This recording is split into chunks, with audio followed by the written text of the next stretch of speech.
Welcome to Sacred Wandering with Kira Brinton. My friend, this is a corner of the world where time stops, where the noise in our minds quiet, where we have soft hearts and we open our palms and we ask. This is a place where we receive. I invite you to join me as we wander through the sacred together. Welcome to Sacred Wandering. Good morning, my love. My heart is very tender recently, as you can tell, as I've been crying in my podcasts. It's been a very intense time. And intensity always breaks me, and intensity always softens my heart. And intensity always makes me seek God. And while I ask for less intensity, I do believe for me, it is part of the recipe of my life. And it is part of the dance I play with God. And so today I just start in gratitude for the intensity and gratitude for the softness it pulls forth from me. So we're just going to take a nice deep breath in gratitude for our situation, whatever we're in. And gratitude for everything that we have.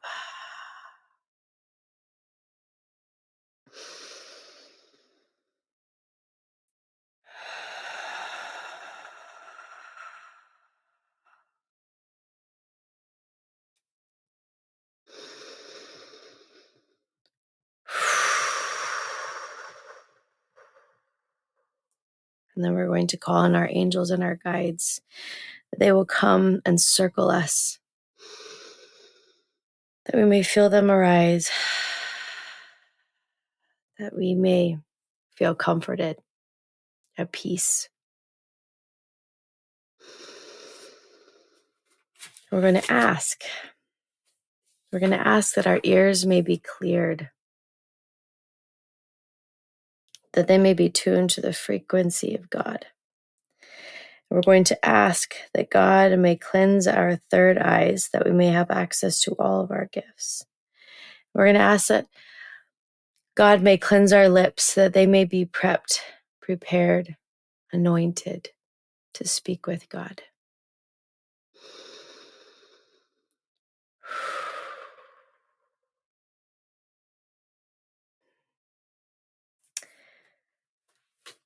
The message I feel called to read today is not, it's probably the least hopeful message God has ever given me. I'm still like, did God give this message to me? It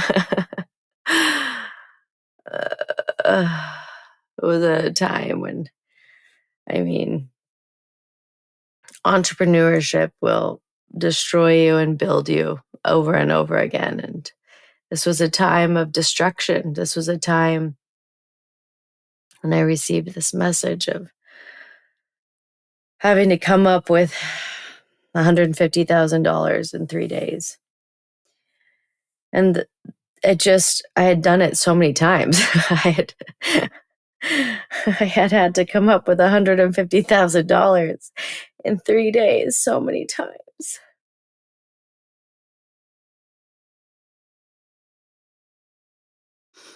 And this time I just didn't have it. I didn't have the 150,000. I didn't have any more energy. My faith. It felt like I had poured the pitcher of faith in every drop. It had been dropped out. Could have just sat in my prayer corner alone. Alone in my life, alone as a single mom. Alone in this burden.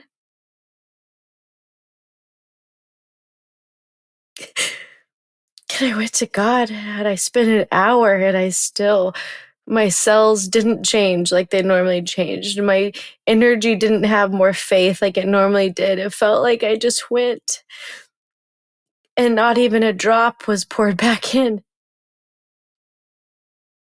And then I asked God for a blessing. This was what God said. Still feel like it's not a very nice message. God said, "You are alone. This is for a purpose. Trust the process. For every holy prophet has done this alone. You will live past this. And if you don't, you don't. Many have died along the way. If you can't pay, you can't pay. Release the anxiety." I was like, what? What?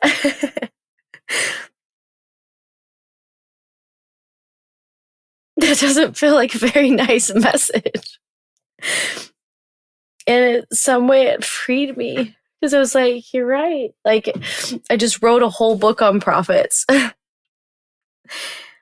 It's called Transfiguration, the School of the Prophets. And in this book, God showed me the path of every prophet. And the path of every prophet has been a path of loneliness. It's been a path of them having to call the heavens to the earth by themselves.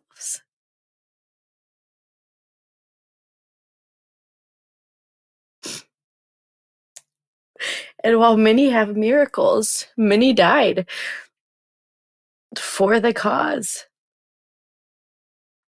And I'm not saying I'm going to die, but something, a part of me has to die. My ego has to die. This belief that if I can't pay this 150,000 that I die, like all of these things.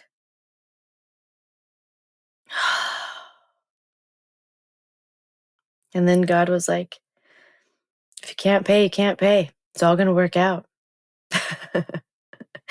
If you don't live past this, it's all going to work out. Like, it just brought in perspective. Like, this is a blip in our time. This moment is a blip. Whatever you're going through right now, it's a blip.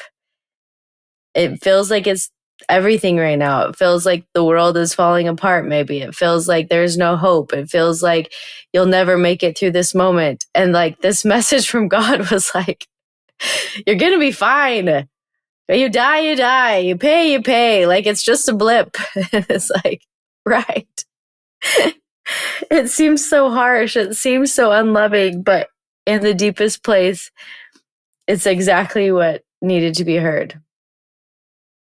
And so today I invite you to pick up whatever this thing is that feels like the biggest mountain that you've ever had to climb. And we're going to put it into God. And we're just going to ask God to transfigure it and transfigure us. That we release the stress, we release the anxiety, and we just trust that whatever happens is in the highest good. It may not be what we want, but we can trust. And so we're going to pick it up and we're going to put it into God. And we're going to ask that God will transfigure this. That miracles will happen, and maybe they're not the miracles that we're asking for, but miracles will happen.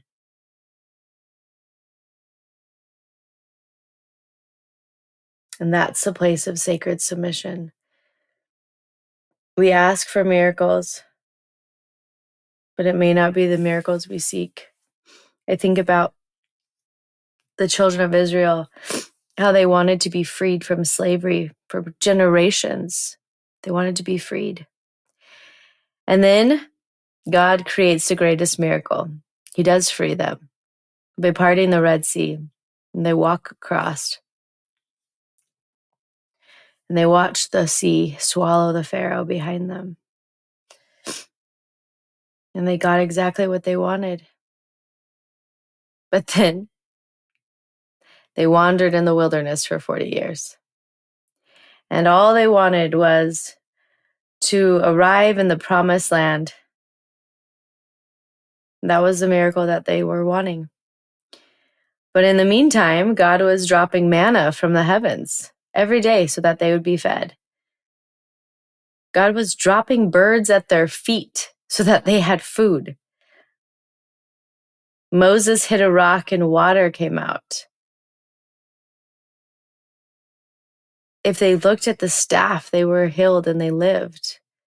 Like miracles were happening every day. Was it the miracle they were asking for? No, they wanted to be in the promised land, but miracles were happening. And so today, maybe the miracle you're seeking isn't what is coming, but what miracles are you blind to because it's not the thing that you're asking for? So let's ask that God will touch our cells, that our cells may match the frequency of miracles, and that our eyes may be cleared, that any blindness that has kept us from seeing miracles, the miracles that are right in front of our face, that we may see the miracles, that we may believe in these miracles, that we may trust them. We're going to ask that God will place his hands on our head to give us a blessing, that we may receive the words that we have been called to receive. And I'm going to be quiet while you pray.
Take a nice deep breath in, letting whatever words you received be the words that you need today.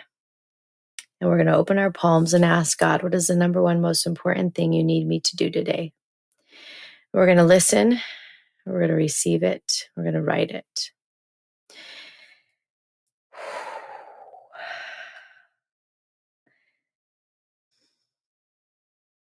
Today, I am here to remind you that you are not forgotten. And while we may walk alone physically, we are never really alone. It is in our aloneness that we meet God. It is in my deepest corners of aloneness that I partner with God.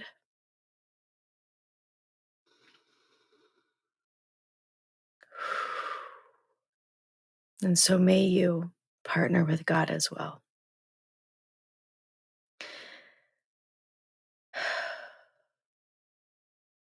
And I ask that divine nectar that is filled with love, may pour through your being from the crown of your head, down through every edge and corner of your body. That today you are filled, that you will be filled with love,